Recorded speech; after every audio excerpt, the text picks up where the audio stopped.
disclaimer lang po. Ang aking sasabihin ay batay lamang po sa aking pag-aanalisa at pagtagpi-tagpi ng mga impormasyon na aking nakalap mula sa mga iba't ibang content din sa mga social media at maging sa mga libro at sa mga eksperto. Nasa inyo pa rin ang desisyon kung paniniwalaan nyo ito o hindi.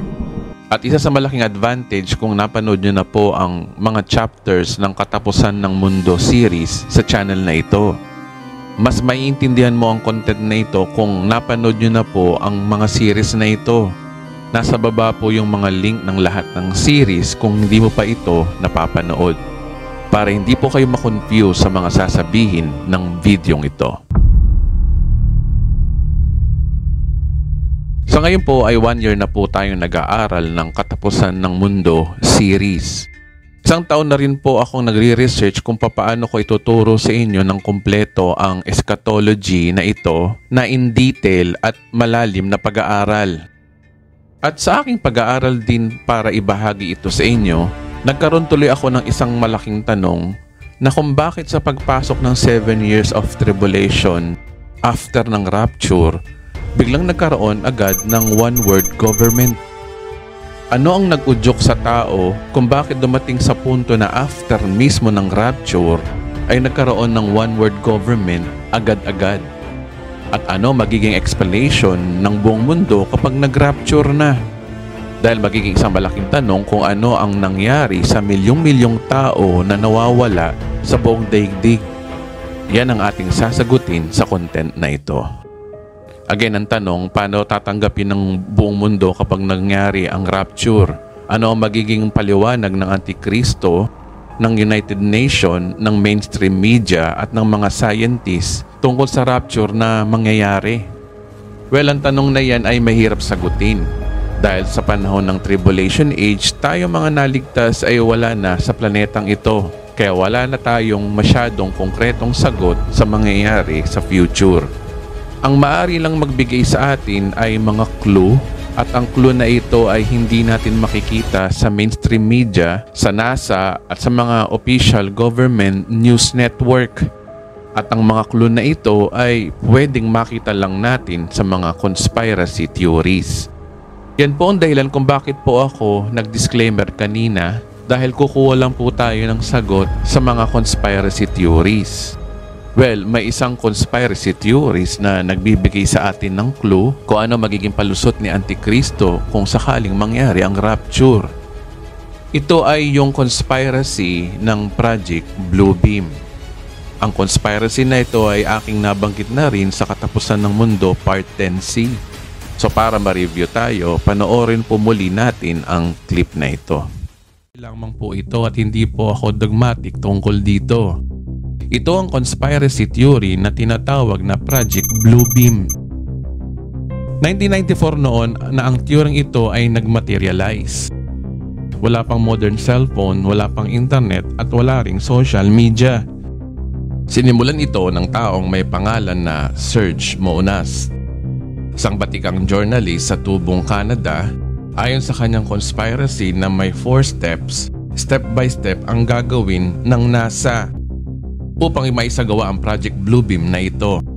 Hindi nila ito bibiglain. It could take a decades para matapos. Ito ay para ma-normalize ang mga tao, yung idea na gusto nilang mangyari at hindi mabigla tayong lahat. Ngayon, simulan natin sa unang bahagi. Una, inonormalize nila di umano yung mga alien invasion movies tungkol sa mga alien. Ayon sa kanya, nasimulan na ito ng mga pelikulang tulad ng Star Wars, Star Trek, Space Odyssey, E.T. at Independence Day noon pang 1990s. Pangalawang step, ito talaga kapatid ang kakaiba di umano. Sa lalo pang pag-advance ng teknolohiya ay yung mga satellite. Mula sa iba't ibang panig ng mundo na nasa itaas natin ay magkakaroon ng kakayahang parang malaking 3D projector o hologram. Ito ay para ipakita ang ikalawang pagbabalik ng Panginoon. I-stage nila kung tawagin natin ay second coming. So iba't ibang Panginoon. Ito mga kababayan mula sa iba't ibang bansa. Dito sa Pilipinas siguro ay malamang si Jesus Christ ang ipapakita. At iba naman ay maaaring si Shiva, si Allah, si Buddha o kung sino man. Matapos ngayon sila may project ng mga satellite sa langit, ay magkakaroon sila ng parang performance. Pwedeng unti-unti o biglaan silang bababa, kunwari sa kalangitan at lalapit dito sa atin. Pag nangyari yun mga kababayan, ay dito napapasok ang step 3. Sa tulong ng AI ay magsasalita sila sa sarili nilang lengguwahe. Iba't ibang mga Panginoon at iba't ibang ring lengguwahe sa tulong ng AI. At kakausapin tayo sa pamamagitan ng low frequency. At kunwaring naririnig natin sila sa pamamagitan lamang ng isip. Matapos ngayon mangyari ang mga show na ito, yung mga iba't ibang Panginoon na nakaproject sa itaas ng ating kalangitan ay magsasanib-sanib sa iisang Panginoon. At ang pinakahuling step sa Project Bluebeam na ito ay gagawa ng peking alien invasion ang New World Order upang papaniwalain nila ang mga Katoliko at ibang Christian religion na ito na yung rapture na sinasabi sa Bible. So ang ending nga naman, mapipilitan ng mga tao na tanggapin yung bagong Panginoon. At ito nga yung magsisimula yung New World Order. Ang whistleblower na si Serge Monas ay namatay noong 1996 din. Ang tanong, ano ba ang kinamatay niya? Ayon sa isang news website, in 1996 he died from heart attack. His death raised doubts among his followers. They will still believe that Monas was actually poisoned using a psychotropic weapon. So dalawa lang ang reason ng kamatay ng whistleblower na journalist na ito. Either inatake sa puso o nilason. Alam kong mahirap paniwalaan ang conspiracy theory na ito, pero meron po tayong kasabihan, kung walang usok, walang apoy. Kung i-google mo si Serge Monas, ito ang sinasabi. Serge Monas was a Canadian investigative journalist, poet, essayist, and conspiracy theorist. He is known to English-speaking readers mainly for the originating the conspiracy theory Project Bluebeam. Sa panonood mo ng content na ito, kaibigan, sasagutin natin ang dalawang katanungan. Una, ang Project Bluebeam ba ay nagsasabi ng totoo? Pangalawa, ang Project Bluebeam ba ay nasa Biblia? Sa dalawang tanong na yan ay ating sasagutin, kaya stay tuned ka lang, kaibigan.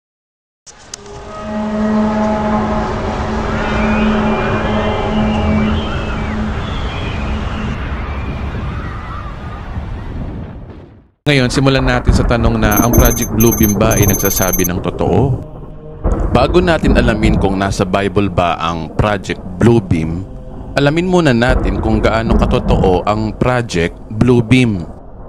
Sabihin na natin na conspiracy theory lang ito, pero ang tanong, nagkatotoo ba?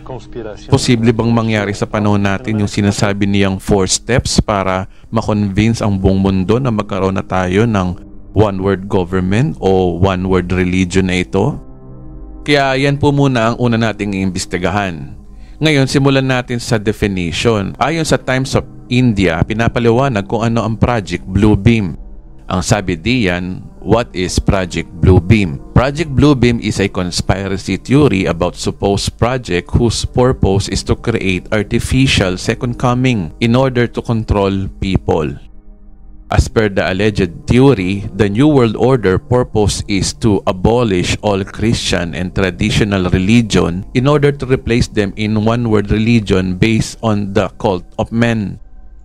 To abolish all national identities and national pride in order to establish world identity and world pride. To abolish the family as known today in order to replace them individuals all working for the glory for the new one world government. Sa malinaw diyan na iisa lang ang goal ng Project Bluebeam na ito, ang magkaroon ng one world government tayo nandito sa mundo. So ayon sa listahan, ito yung mabigat na paraan na imposibleng mangyari noong 1996.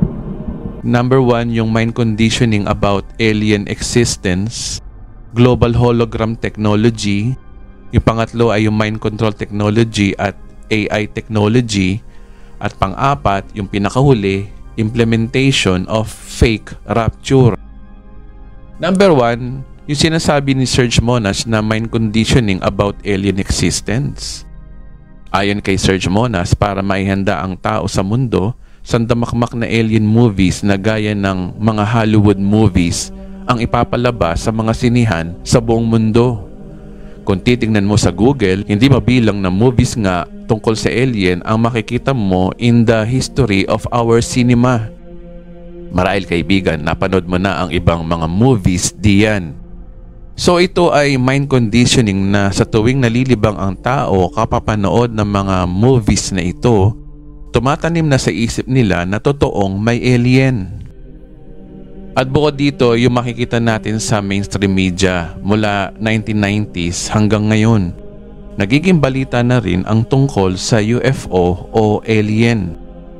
At magtataka kayo bakit ang mga Western countries, United Nations at ang space institution na gaya ng NASA, dati dinidisclose nila yung tungkol sa alien at lagi nilang sagot ay unclassified.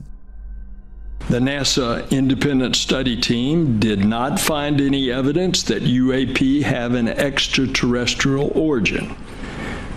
But we don't know what these UAP are. Pero ngayon may documentary na about alien and UFO. Merong mga videos nung araw na UFO sightings pero dinideny ito ng NASA at mga Western governments at lagi nilang sagot ay unclassified. Pero ngayon inaamin nila na ito ay real. Halimbawa ay itong video na ito'y nakunan ng mga US Naval Aviator. Nagtataka sila na ito ay lumilipad ng matulin na against the wind.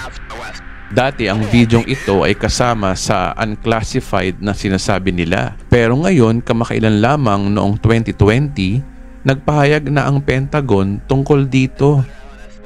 Ayon sa New York Times noong April 28, 2020, on Monday, the Pentagon released 3 Navy videos that have driven speculation about unidentified flying objects for years, saying it means to clear up any misconceptions about whether the unclassified footage was real or complete. It is real, the Pentagon said, including link to the curious could download the footage for themselves. So inaamin na ng Pentagon na real ang mga footage na ito at hindi na unclassified footage. Nagbago na ang ihip ng hangin. So nagsisimula na silang mag-indoctrinate na totoo nga ang mga aliens. Isa pa dito yung nakuwang bangkay na 2 alien. Panoorin po natin ang nagawa kong video sa Part 10C. Ini-showcase ang mga so-called alien bodies na ito sa bansang Mexico. Nagkaroon talaga sila ng congressional hearing na existence ng mga extraterrestrial being. Ito ay para mapatunay na hindi lang sa Congress kundi sa mga tao rin na totoo talaga yung mga alien. May live video kuha noong September 12, 2023 mula sa Mexico ang inilabas sa internet. Dito makikita natin ang 2 box na naglalaman ng mga 2 di umano ay mga alien. Yung taong nagsasalita at nagre-represent ng katawan ay journalist at ufologist na si Jaime Maussan. Hindi natin maintindihan ang kanilang mga sinasabi. Pero basically ay sinasabi niyang isa sa mga patunay na alien ay yung ginawang DNA sa mga mummified alien na ito. Kumuha mga scientists sa mga sample mula sa mga alien body at doon ay nalaman nilang 30% ng kanilang DNA ay unknown sa mundo ng siyensya. Ibig sabihin, it's either meron pa tayong hindi natutuklasang human species noong unang panahon at itong alien mummy na ating tinitingnan ngayon ay bagong species na ngayon lang na-discover. Kung titingnan po natin ay talaga nga namang hindi maikakaila na itsurang alien nga talaga sila. Natagpuan ang 2 alien body na ito sa bansang Peru kung saan laganap ang mga hindi may paliwanag na drawing o crop design ng misteryosong alien hanggang sa ngayon. Ang 2 aliens na ito ay mummified na ito. Ang tsansa ng mga dalubhasa ay nasa 1,000 years old na sila. Sa hearing na binahagi rin sa atin ng ilang mga x-ray tulad nito at ilang mga 3D rendered. Ayon kay Jaime, Tila may parang itlog pa ito na matatagpuan sa loob ng katawan, at kung hindi naman itlog, siguro mga unknown organs ng mga aliens na hindi tulad ng sa mga tao. Meron silang mga 3 daliri sa kamay at 3 din sa kanilang mga paa. At hindi lamang po yan, may ilang bakal din na nakadikit sa katawan ng alien, na animoy parang armor ito, mga singsing at marami pa hong iba. Sa mga nabanggit, tila nagmumukhang ang totoo na may alien o ibang nilalang sa universe maliban sa atin. Pinapakita na we are not alone in this universe. Sunod-sunod na ang mga lumalabas na alien news. Katunayan, mayroon pang hearing ang Congress ng United States about sa secrets of UFO. Narito ang ilang example clips. What are these unidentified objects? Where did they come from? And are we alone? Take a listen. Here are some of the key highlights from that hearing. Finally, I'd like to thank these 3 brave witnesses here. They took an oath. They took an oath to uphold the Constitution of the United States, and dadgummit, they're doing it. And we owe them a debt of gratitude. I have experienced advanced UAP firsthand, and I'm here to voice the concerns of more than 30 commercial aircrew and military veterans who have confided their similar encounters with me. Today, I would like to highlight 3 critical issues that demand our action.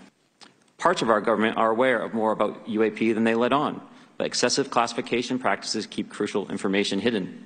Since 2021, all UAP videos are classified as secret or above.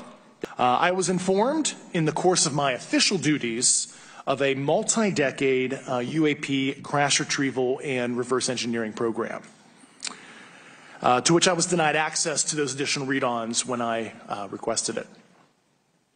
I made the decision, based on the data I collected, to report this information to my superiors and multiple inspectors general, and in effect becoming a whistleblower. If you believe we have crashed craft, stated earlier, do we have the bodies of the pilots who piloted this craft? As I've stated publicly already in my News Nation interview, biologics came with some of these recoveries, yeah. Were they, I guess, human or non-human biologics? Non-human, and that was the assessment of people with direct knowledge on the program I talked to that are currently still on the program. So lantaran na at hindi na gaya dati, dinidinay nila ang UFO na ito. Pero ngayon hindi na ito conspiracy, kundi isang katotohanan nga na may alien dito sa mundo. Sa mga balitang ito, inihahanda na tayo sa isang mind conditioning na meron talagang aliens para tayo ay guluhin sa ating planeta. Na magre-resulta nga naman ng isang alien invasion ang magtutulak sa buong mundo na magkaisa na at magkaroon na lamang tayo ng one world government. So sa unang steps, mukhang totoo yung sinasabi ni Serge Monas na kahit ito ay conspiracy theory, pero nakakatotoo yung sinasabi niya sa panahon natin. Kaya ang step 1 ay mukhang nagkakatotoo nga. Number 2, yung global hologram. So sa step 2, ayon kay Serge Monas, sa pamamagitan ng hologram, makakagawa sila ng iba't ibang apparition ng iba't ibang Diyos para linlangin ng tao. Ito yung second step, gamit ang nagkakalat na satellite sa iba't ibang panig ng mundo. Tataka kayo, dekada 90 ito, paano niya nahulaan ang hologram technology at AI technology na meron tayo sa panahon ngayon 2023. Narito ang ilang mga video na napaka-advance po natin pagdating sa hologram. Panoorin po natin.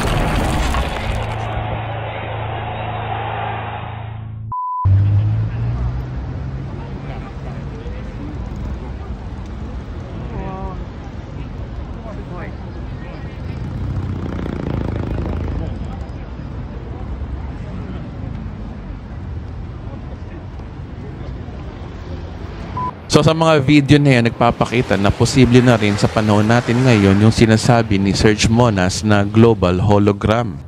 Kaya napaka-top secret ito mga kababayan. At ang hologram na ito ay tangible din. Kung titingnan mo ang video na yan, nahahawakan din ang hologram objects. So nahawakan din pala ang mga hologram na ito ayon sa mga testing ng mga engineers sa video kanina. Kaya kung mangyayari na may magpakitang hologram ni Jesus Christ, pwedeng tangible ang hologram na ito. Pwede siyang mahawakan. Narito pa po ang ibang video kung anong technology tayo ngayon na nilalantad ni Serge Monas noong 1990s pa. The spectacular images of mountains, buildings and trees appeared in the thin mist above the Shinhan River. The phenomenon began at about 5 p.m. local time, to the amazement of passers-by. It's really amazing. It looks like a scene in the movie, in a fairyland. Although residents say that similar sights have been seen lately, most agreed that this one had been the most impressive.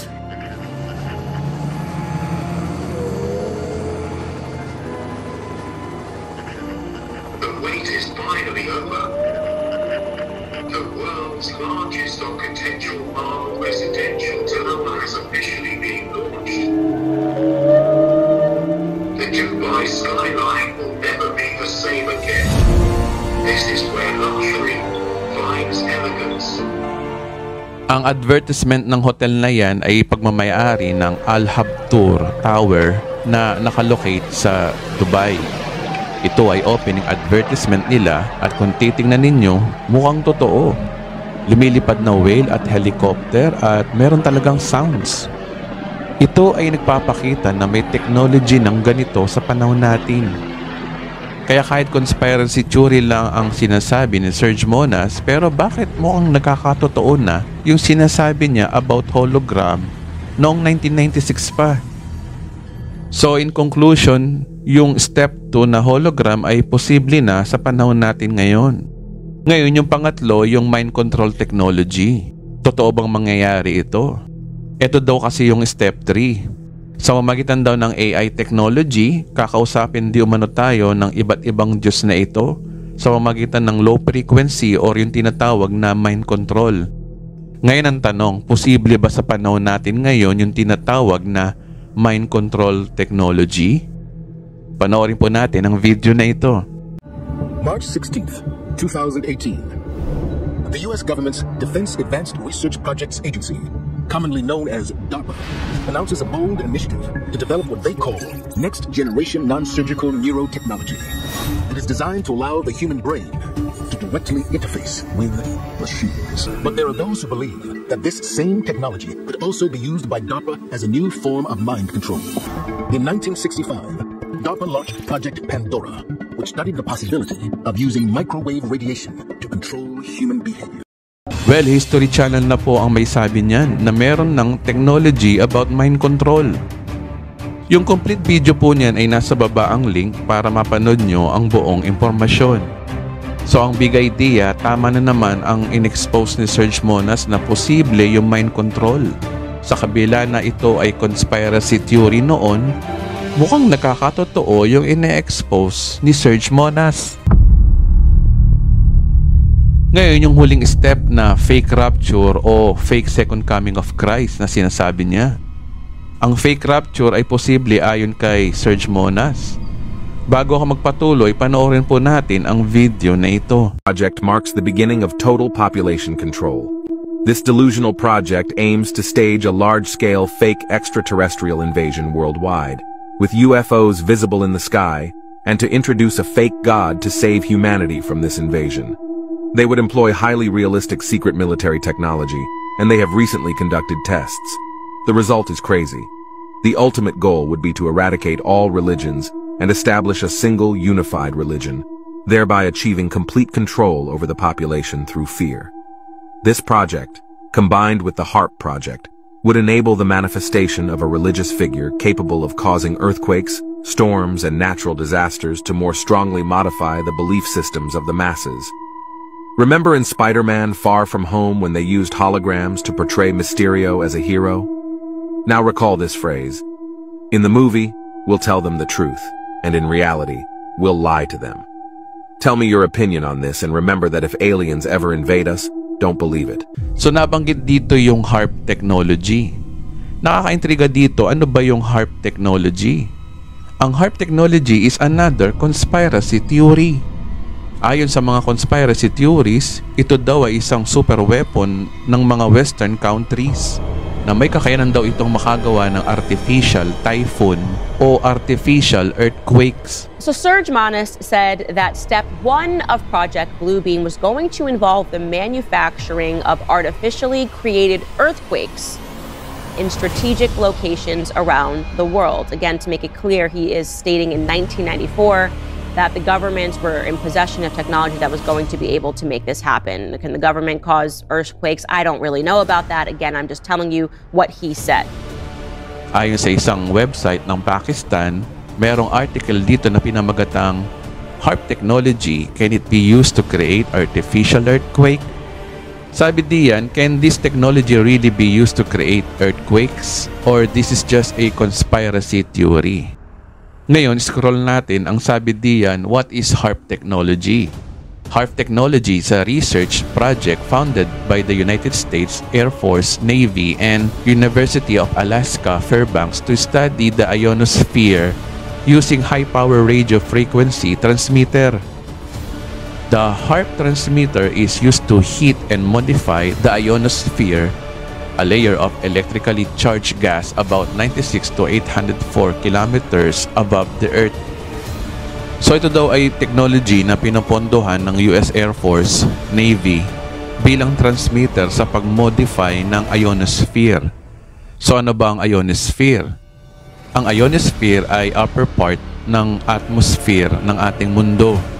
Mahalaga po kasi ang ionosphere dahil sa reflection nito ay binabago nito ang radio wave na ginagamit para sa radio communication. Yun lang daw ang purpose ng HARP. Sabi diyan, while HARP's primary purpose is scientific research, some people believe that it can also be used to create earthquakes. These claims had been circulating for decades, but they have gained renewed attention in recent years as the number of earthquakes has increased. Is there any truth to these claims? Can HARP really be used to create earthquakes? Or it is just a conspiracy theory? So malinaw diyan, bagamat ang HARP ay technology para mapalawig ang communication devices na ginagamit pang militar, pero maraming tao naniniwala na ito'y ginagamit ng US bilang isang super weapon na makapag-create ng lindol o weather storm. At yan ang eksaktong sinasabi din ni Serge Manas.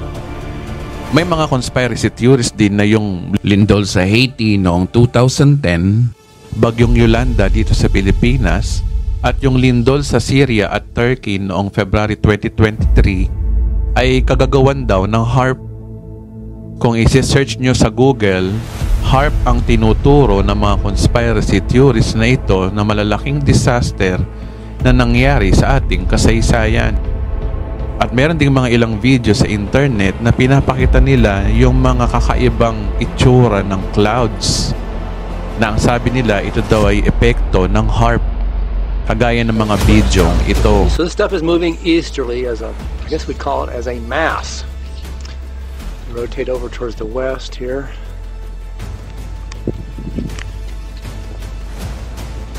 Let's see. Then we can rotate around to the south here, where we had nothing, 10 minutes ago. Say 10:20, there wasn't anything there. Let's see. Well, I don't know. They look cool. I can look at my cloud books.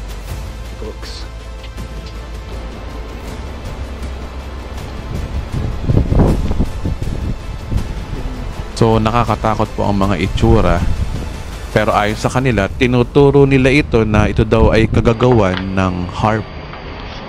Ngayon, kung hindi tayo naniniwala o nakukonvince sa conspiracy theory ng HARP, ang tanong, posible bang mangyari ang weather modification? Well, panoorin po natin ang videong ito. You know, they were talking about climate change yesterday, and now we're learning that scientists and researchers are looking at how to change the weather on purpose. That's right. Lasers now could one day manipulate rain and lightning. CBS This Morning contributor Michio Kaku is a physics professor at City College of New York. Professor, nice to see you. Extraordinary seeing Al Gore and Bill Clinton there together with Charlie, wasn't it? That's right, yeah. Yeah, they did not get into this discussion, though. But it is fascinating. I mean, lasers, really? To change the weather? That's right. Well, as Mark Twain once famously said, everyone complains about the weather, but no one ever does anything about it. Well, instead of doing a rain dance, we physicists are firing trillion-watt lasers into the sky to actually precipitate rain clouds and actually bring down lightning bolts. This is potentially a game changer. But this is experimental. It's experimental. However, in the laboratory so far it works. When you have water vapor and you have dust particles or ice crystals, you can precipitate rain. It condenses around the seeds. These seeds can also be created by laser beams. By following trillion-watt lasers, you rip apart the electrons, creating what are called ions. And these ions act like seeds, like dust particles, bringing down rain and even lightning. Well, this fascinates me in part because, too, I remember reading the stories that China had used this during the Olympics, that the USSR had used this after Chernobyl to create rain clouds. I mean, did those really work then? We have some of these capabilities now? Inconclusive. Even in the 60s, the CIA used this to bring down monsoons during the Vietnam War, to wash out the Viet Cong. Si Professor Michio Kaku ay kilalang professor science writer sa United States. At gaya ng binanggit ko sa Part 9B, siya ay binansagang modern Einstein sa panahon natin ngayon. Malinaw sa video na yan na posible nga na pwedeng i-modify ang natural disaster. At isa nga dito yung weather modification. So meaning, totoo nga na pwede ang weather modification sa panahon natin ngayon. Well, kung ang mga conspiracy theory na ito ay totoo at involve nga ang HAARP na sinasabi nilang nakakapag-create ng artificial storm or earthquake, so ang mangyayari sa step 4, yung Peking rapture o Peking second coming of Christ ay kombinasyon ng hologram at HAARP technology ayon kay Serge Monas, kagaya ng sinasabi niya, na habang nagkakaroon ng event ng fake rapture, sasamahan pa ito ng artificial earthquake o artificial storm. Kaya buong mundo talaga ay maniniwala na mayroong rapture na magaganap at hindi ito hologram lamang kundi totoo talaga. Kaya sa 4th step na ito, mukhang posible din yung sinasabi ni Serge Monas. Na sa panahon natin ngayon, pwedeng magawa na ng tao ang Peking rapture na involve ang artificial weather modification. Kaya duda ko dito, kaibigan, na since familiar na ang tao sa mga movies gaya ng alien abduction, pwedeng ipaliwanag ng Antikristo na ito ay isang alien abduction. Palalabasin nila na yung mga na-rapture ay kinuha ng mga aliens. Dahilan para magkaisa na ang mundo patungo sa one world government at one world religion.